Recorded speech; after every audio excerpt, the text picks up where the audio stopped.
As-salaam wa-alaikum, brothers and sisters. Welcome to Year 6 of the 17 Verses podcast. I'm your host, Maher Haq. In this podcast, we take a small selection from the Quran every day and recite it to you in plain English, so you can get a small slice of God's Word while you go about your day. By averaging 17 verses per day, we're able to break the Quran down into manageable pieces and finish it in 1 year. If you enjoy the podcast, please help spread the word.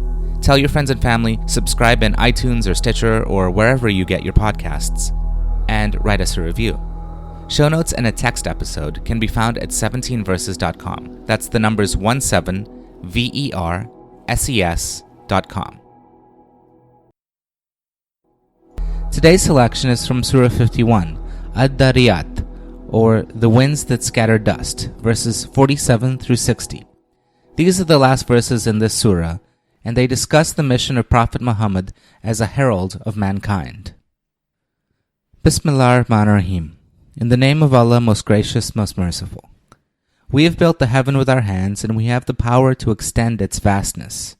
We have spread out the earth. How excellent a spreader we are. We have created everything in pairs, so that you may learn a lesson from it. O Prophet, say to mankind, rush towards Allah. Surely I am assigned by Him as a plain warner to you all. Do not set up any other God besides Allah. Surely I am assigned by Him as a plain warner to you all.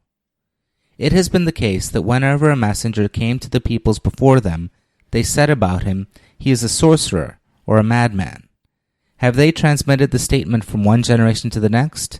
Nay, but they are all rebellious people. So, O Prophet, ignore them.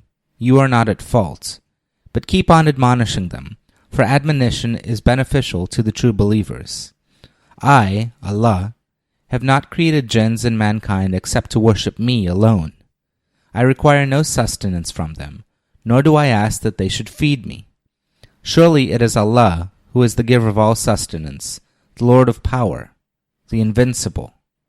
Surely those who are wrongdoers shall have their portion of torment similar to the portion of their predecessors. So let them not challenge me to hurry it on. Woe then to the unbelievers on that day with which they are being threatened. Ameen.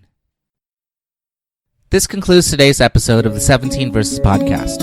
I hope that this selection helps increase your understanding of the Holy Quran just a little bit. If you like the podcast, you can subscribe in iTunes or Stitcher and write us a review. Or you can grab the RSS feed and put it into your own podcast app. The show notes, including a text version of this episode, can be found by going to 17verses.com. That's the numbers 17verses.com. Thank you, and be well.